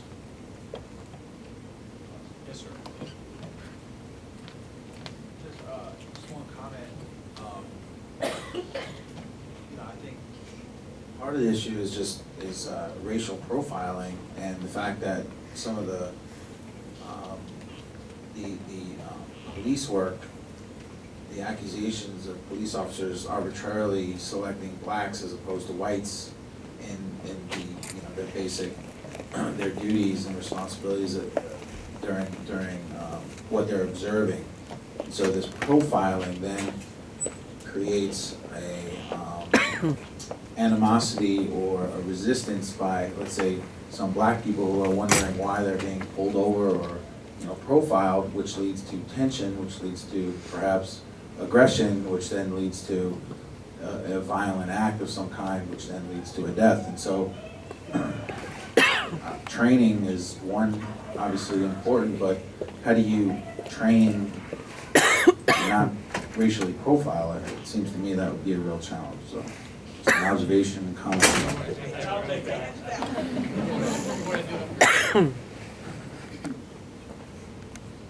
So sort of an interesting point. So, when you get involved and we really talk about racial profiling, it's when you are purely basing your stop or your actions based upon the person's race and not the actions. The reality is the officer has to be able to articulate why he needs to stop based upon the actions that the individual is taking. Here's where it gets sort of muddy sometimes. If you're an officer working in Knock in Arlington County, it is a predominantly African American community. If that's where your beat is all the time, chances are the people you're going to stop are going to be African American. If you're working the interstates around here, there's a fairly high number of diversity on our highways because it better reflects the Washington metropolitan statistical area. So you really have to look beyond just the stop. You have to look where the officer's working, what the case was, and what were the actions they were policing for. Because when we have seen traditional racial profiling cases, it's because you can demonstrate that an officer stopped a certain individual over and over again. So I want to hit upon that because we monitor that all the time. And the way that you monitor that is there's a couple things that statistics can always, all those people know statistics can kill you if you don't understand what they mean. And so I'm going to give you a really good example because I'm working on this one right now. Somebody talked about the total arrest for African Americans in Arlington County. Now think about total arrest. If you look just at arrest numbers, you're going to see some relatively high numbers when you base it against our population.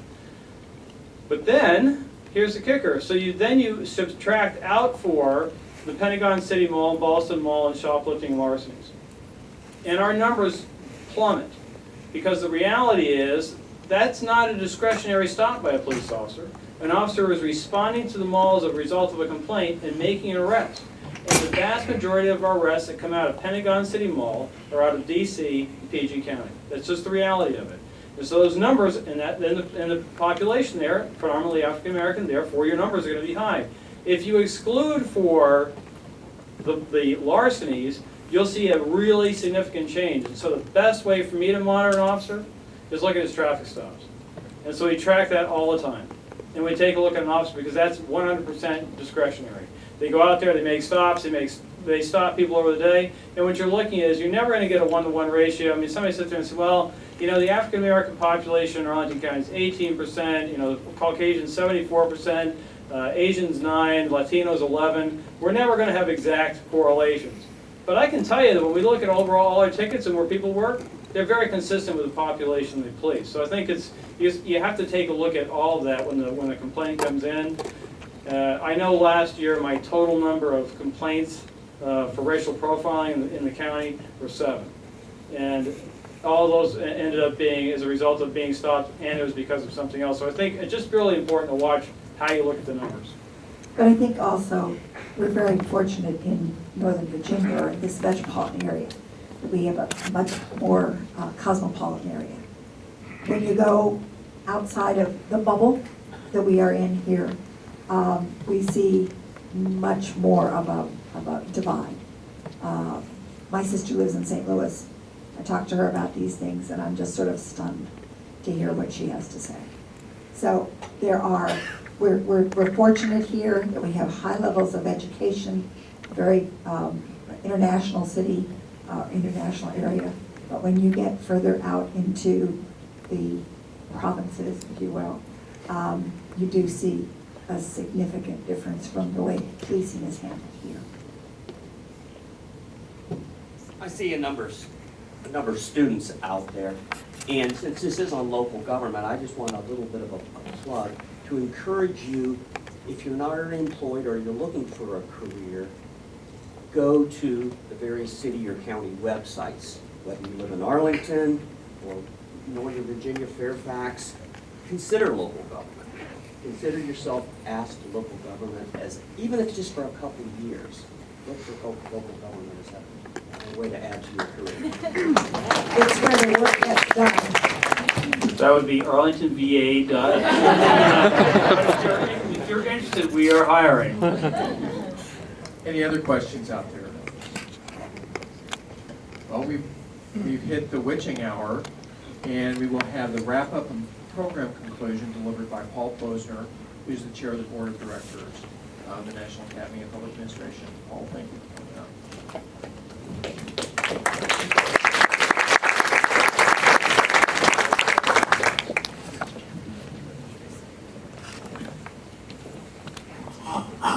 Thank you very much. I don't mind being associated with the witching hour. Now it's Halloween. First of all, I want to give another round of applause for a great panel, great expert presentation.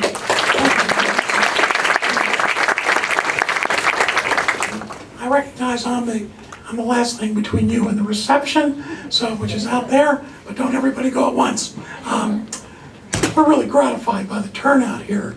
You know, when we announced this session, presidential transition in local government sounded like an oxymoron, and that's part of the problem, that we don't associate presidential debates and campaigns with state and local governments. Candidates campaign in primaries and state and local governments standing in those states while ignoring the governance issues that preoccupy those communities, and oftentimes don't recognize them until they come to office, and suddenly they're left with facing a challenge like health reform or the Recovery Act, the Real ID Act under Bush, fighting Hurricane Katrina, and realize they're absolutely dependent on the actions and the capabilities of state and local governments. That's the challenge of governance in our system, and it's one that is very difficult because it often comes belatedly in ways that we don't recognize. We've heard from these wonderful local officials, you know, why some of those national leaders might ignore the issues in local government, because they're hard. And I want to reiterate what Mike said. You know, starting at local governments, I started in the New York City budget office during the fiscal crisis, for example, is the best training ground for public policy that one can imagine, because you're close to the issues. You have to balance your books, and that's an incredible discipline. We heard about the choices. Yeah, we would love to outfit video cameras with all of our policemen, but it's expensive, $2.1 million. We love to buy those reflective street signs, but that competes with other things we also value.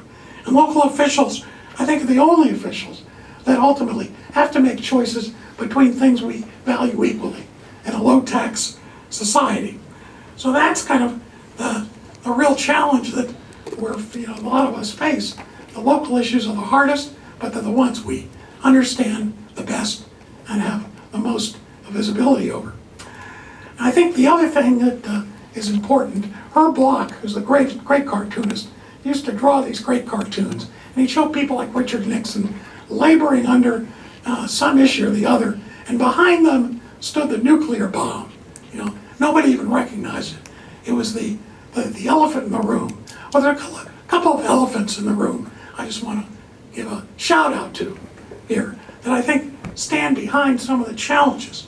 One is the increasing encumbrance of limited budgets by payments to the elderly and their doctors at all levels of government, which means that all the things we want, highways, criminal justice reform, all the other kinds of education and whatnot, increasingly get crowded out because the payments to elderly people, whether it's pensions, Social Security, health, and the like, are things you can't squirm out of. They're things that are often mandatory, constitutionally based, or mandatory spending, as we say at the federal level. The point where discretionary spending, the things that most people care about, are now only 35% of the federal budget and an unknown shrinking share of states. I'm not sure about local governments. So all governments are struggling to finance the increasing demands we all feel we want government to do with a shrinking pie of discretionary resources available. Another nuclear bomb that kind of overshadows us is we are among, and this is a shocker for most people, the lowest taxed nation among all advanced nations in the world. The OECD, the Organization of Economic Cooperation and Development, the group of 38 advanced nations, the United States stands at about 35, and the share of taxes we collect from our GDP, federal, state, and local, we're down there with Turkey. And yet we have a sophisticated nation with the highest defense spending of any advanced nation and tremendous demands, as a growing society. And yet we try to fit that elephant into a very tight fiscal set of constraints. And that's the challenges we're facing with highways, the ballooning federal deficit, and a lot of the state challenges as well. Finally, we believe it or not, we have a federal system of government, yet we often don't act like we do. When you compare us, really most federal systems recognize the national government as superior authority to raise revenue from the broadest tax base in the country. And it has superior authority to command lower levels of government to do what it wants to do. Recognizing that, almost all federal systems have two things we don't have. One is a formal system of consultation and collaboration. Australia, they call it the Australian Council of Governments. Germany has a system where the Länder get together. They even represent the Länder in the upper house of the parliament, for that matter. Canada has a premier conference twice a year. The premiers of the provinces get together with national officials for themselves. We used to have something like that. It was called the Advisory Commission on Intergovernmental Relations. It was eliminated in 1995, and it's been very difficult, as several of you in the room know, fighting this lonely fight to get anybody to pay attention. Secondly, most national governments recognize that they stand on the shoulders of states and locals, and they have a fiduciary responsibility to help finance those local governments in dealing with their awesome and daunting responsibilities from the national tax base. They have a system of shared revenues. We used to call it revenue sharing, an equalization system where we try to top up and level off local governments in particular.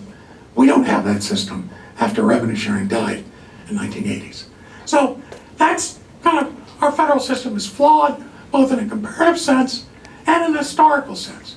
So those are the kind of three issues that I think shadow a lot of the things that we've heard, they're very difficult, very poignant.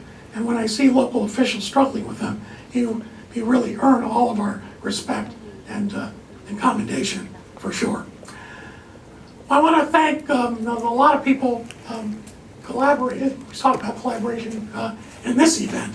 From the National Academy of Public Administration, I want to thank Dan Blair, the president of the Academy, who's done such a wonderful job, not only today, but in the 5 years that he's been in office. Lisa Trahan, Harrison Radoglia, and Adam Dar are among the staff at NAPA who worked so hard on this. I want to thank Ed DeSev, who's here, who's been a senior official in Obama and Clinton administrations for helping lead the transition. I want to give a real shout out to Don Bort, who's here, who was the former executive director of National League of Cities for I don't know how many years, who really helped organize and inspire this effort. And I want to thank him. I want to thank the local government associations who helped us locate some of our speakers. The Conference of Mayors, National Association of Counties, Government Finance Officers, and ICMA are all, we're all in our debt to you for bringing these wonderful people to us today. Finally, George Mason. We have a group here, some up in the back of the room, who really did a lot of the labor to put this thing together. Tanya Neves, Ashley Raphael, Grace Royer, Paul Goodfellow, Blanca Casper, Felicia Baru. We want to thank you for helping us put this whole thing together and make sure that we had the right number of chairs, for the right number of people. All those things are so essential for a conference. I want to also highlight, we had this out on our table, the next event of the NAPA transition is something that we at George Mason are very involved with. It's called the Memos to National Leaders. That is a joint project of NAPA and ASPA, American Society of Public Administration. We have 25 memos pulling together in one volume across all sorts of ranges of issues, from leading scholars, practitioners throughout the country. We're going to do a congressional event to roll this out, so we're looking forward to that. I also want to thank, not only all of you for coming, but particularly several of our faculty for bringing students and really leading our discussion on these issues. Jim Conant left, but I think some of his class is here. Jessica Turman, who teaches our, among other things, our local government cohort from Northern Virginia. Appreciate your efforts in bringing people here. And Frank Shafroth, who's here, who, among other things, used to be within the League of Cities and Governors. He writes a weekly newsletter on intergovernmental relations called E-News, and I will spell it for you, G-N-U-S, right? So I think that's a unique identifier if you want to look it up. He also does a daily blog. So Frank, we thank you for your efforts. Okay, so now I have the good news of saying the drinks are out the door, and we welcome you to hang around and continue talking. Thank you again.